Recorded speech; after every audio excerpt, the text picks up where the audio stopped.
Assalamualaikum warahmatullahi wabarakatuh. Ketemu lagi dengan aku, Yulia Ivani, mahasiswi dari Universitas Negeri Padang dengan NIM 20017031 dari Prodi Sastra Indonesia.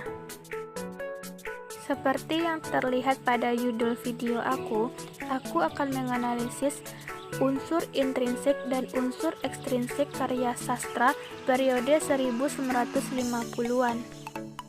Sebelum kita mulai menganalisis, kita terlebih dahulu harus tahu apa itu periode 1950-an ya teman-teman.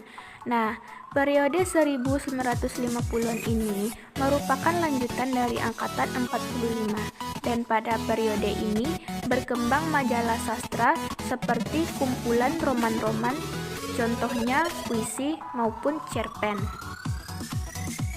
Lalu, seperti apa sih isi dari novel Kemarau karya A.A. Nafis ini? Nah, di sini aku akan membacakan sinopsis dari novel ini. Novel ini mengisahkan kemarau panjang yang melanda sebuah kampung. Tanah jadi retak dan sawah pun jadi kering kerontang. Orang kampung pun mulai resah dan gelisah. Sebetulnya ada sebuah danau dekat kampung itu. Namun, orang kampung ternyata lebih suka pergi ke dukun. Dan setelah tak juga keramat dukun itu memberi hasil, barulah mereka ingat pada Tuhan. Mereka pergi setiap malam ke masjid, mengadakan ratib, mengadakan sembahyang meminta hujan. Tapi, hujan tak kunjung turun juga. Hanya Sultan Duano yang berbuat lain. Pada ketika bandar-bandar tak mengaliri air lagi, sawah-sawah sudah mulai kering dan matahari masih terus bersinar dengan maraknya tanpa gangguan awan sebondong pun. Diambilnya sekerat bambu, lalu disandangnya di kedua ujung bambu itu. Diambilnya air ke danau dan ditumpahkannya ke sawahnya. Nah, itu tadi sedikit sinopsis dari novel Kemarau karya A.A. Nafis ini ya teman-teman.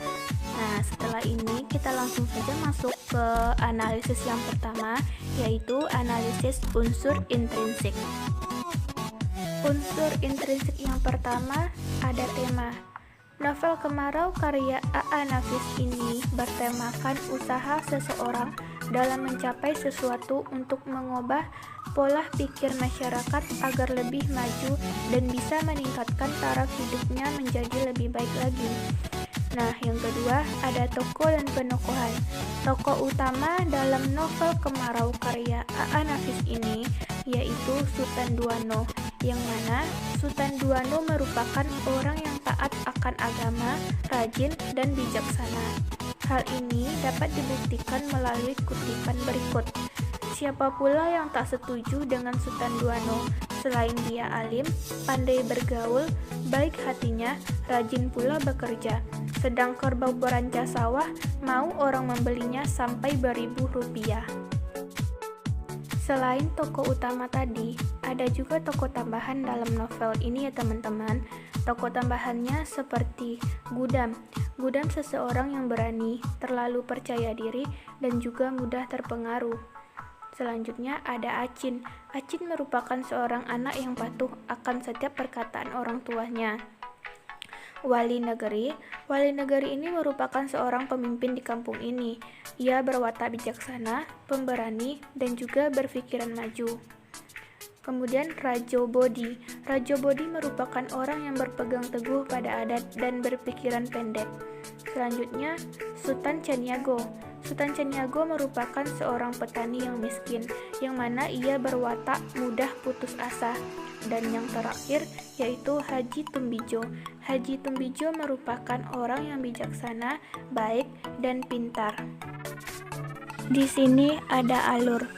Alur dalam novel Kemarau karya A.A. Nafis ini adalah alur maju, karena dalam novel ini menceritakan dari awal Sultan Duano datang ke kampung sampai akhirnya sedikit demi sedikit tujuannya tercapai. Di mana di awal cerita dimulai dari musim kemarau yang panjang hingga sawah menjadi rusak. Semua petani mengeluh dan putus asa. Hanya seorang petani yang bernama Sultan Duano yang berbuat lain. Konflik pada cerita ini yaitu Sultan Duano berusaha membujuk masyarakat untuk mau berusaha mengangkut air dari danau ke sawah. Dia berusaha membujuk walaupun tidak membawakan hasil, bahkan mereka menganggap Sultan Duano gila dan aneh. Sedangkan klimaksnya yaitu dimulai ketika mulainya fitnah Saniyah kepada Gudam terhadap Sultan Duano, sehingga Sultan Duano diusir dari kampung tersebut. Sultan Duano pun pergi ke kota Surabaya, tempat anaknya, karena dia mendapatkan surat dari anaknya Masri yang menyuruhnya untuk ke Surabaya. Sesampainya di sana, dia mengetahui bahwa mertua anaknya adalah mantan dari istrinya, dan dia menyembunyikan bahwa Masri dan Arni mereka menikah bersaudara. Sedangkan penyelesaiannya yaitu bertahun-tahun kemudian ia menemui ajalnya di rumah sakit. Tak lama setelah ia membuka rahasia perkawinan mereka dengan keinsafan dan kesadaran sebagai umat Tuhan yang tawakal dan beriman. Arni kemudian menikah dengan anak Haji Tumbijo, sedangkan Masri menikah dengan teman sekerjanya. Dan kemudian Sultan Duano kembali ke kampung di tepi danau, hidup sekumpul dengan Gudam, di mana Acin dan Arnah telah jadi anak sahnya. Selanjutnya ada latar atau setting. Latar ini terbagi 3. Yang pertama, latar tempat. Latar tempat dalam novel Kemarau ini ada di sawah. Bukti kutipannya yaitu dari pematang ke pematang ia berbuat seperti itu. Tiba-tiba ia terpeleset hingga jatuh ke dalam sawah. Kemudian ada di danau. Kutipannya, Sultan Duano merapatkan pelukannya, dilayangkannya lagi pandangannya ke seberang danau. Dan selanjutnya ada di jalan, di rumah, dan di surau. Yang kedua ada latar waktu. Latar waktu dalam cerita ini ada di waktu pagi dan sore. Dibuktikan dengan kutipan, setiap pagi dan sore para petani selalu memandang langit, ingin tahu apakah hujan akan turun atau tidak. Yang kedua, di waktu siang hari. Bukti kutipannya, setelah matahari sepenuhnya turun, muncul di puncak bukit. Yang ketiga, di waktu malam. Bukti kutipannya, pada suatu malam setelah Sultan Duano sembahyang Isya dan berzikir seperti biasanya. Dan yang terakhir, menjelang senja. Bukti kutipannya, matahari hampir mencapai puncak bukit di seberang danau. Dan yang ketiga ada latar suasana.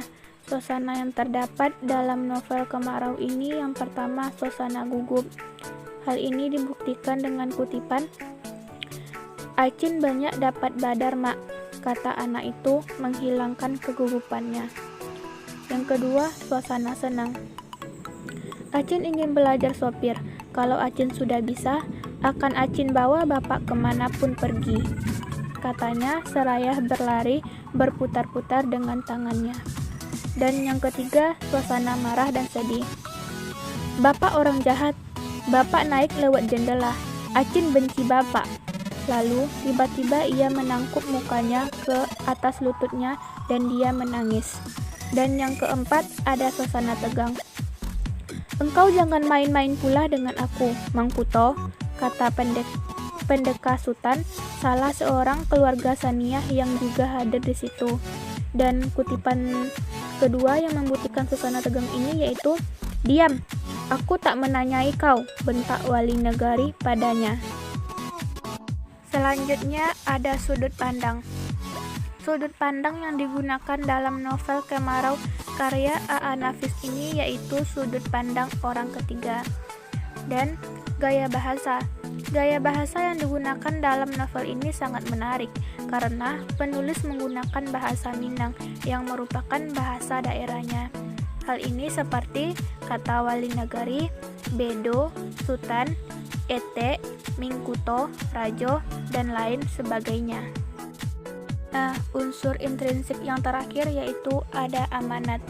Amanat yang terdapat dalam novel Kemarau karya A.A. Nafis ini yang pertama, jika kita ingin memperoleh atau mendapatkan sesuatu hasil yang lebih baik, maka kita harus mau berusaha. Yang kedua, hidup berjuang dengan keikhlasan merupakan jalan untuk menemui Tuhan Yang Maha Esa. Yang ketiga, tujuan hidup bukanlah kemewahan, melainkan kedamaian, tidak berbuat dosa, tapi banyak pahala. Dan yang keempat, kalau kita disakiti oleh orang, jangan ambil tindakan, pikir dulu. Pikirkanlah dulu apa ada gunanya kita marah atau tidak. Unsur yang kedua yaitu unsur intrinsik. Nah, unsur intrinsik di dalam novel ini terdapat beberapa nilai. Yang pertama, nilai hakikat hidup manusia. Masyarakat yang menganggap hidup itu buruk, tetapi manusia wajib berusaha atau berikhtiar supaya hidupnya jadi lebih baik lagi. Yang kedua, nilai hakikat karya manusia. Dalam hal ini, masyarakat yang menganggap karya manusia untuk memberikan kedudukan yang penuh kehormatan. Maksudnya di sini yaitu apapun yang mereka hasilkan, terus mereka bangga dengan apa yang mereka hasilkan dan akan memiliki kedudukan yang penuh hormat di dalam masyarakat. Yang ketiga, nilai hakikat hubungan manusia dengan alam sekitar. Masyarakat memandang alam sebagai sesuatu hal yang dahsyat sehingga manusia hanya bisa menyiarah saja tanpa usaha yang lebih maksimal. Dan yang keempat, nilai hakikat hubungan manusia dengan sesamanya. Yang pertama, masyarakat yang mementingkan hubungan vertikal antara manusia dengan sesamanya. Dalam hal ini, pastilah manusia butuh bantuan seorang atau tokoh dalam menyelesaikan masalah hidupnya. Dan yang kedua, masyarakat yang mementingkan hubungan horizontal dengan sesamanya, yaitu orang-orang dalam masyarakat ini amat bergantung kepada sesamanya dan berusaha menjaga hubungan baik dengan tetangga dan sesamanya. Hal ini sangat penting dalam kehidupan karena kita pasti saling membutuhkan satu sama lain karena kita merupakan makhluk sosial, bukan individu. Oke teman-teman, itulah tadi analisis unsur intrinsik dan unsur ekstrinsik dalam novel Kemarau karya A.A. Nafis. Jangan lupa like, komen, share juga ke teman-teman yang lain ya. Oh iya, jangan lupa juga aktifkan lonceng notifikasinya supaya gak ketinggalan video terbaru dari aku. Terima kasih. Assalamualaikum warahmatullahi wabarakatuh.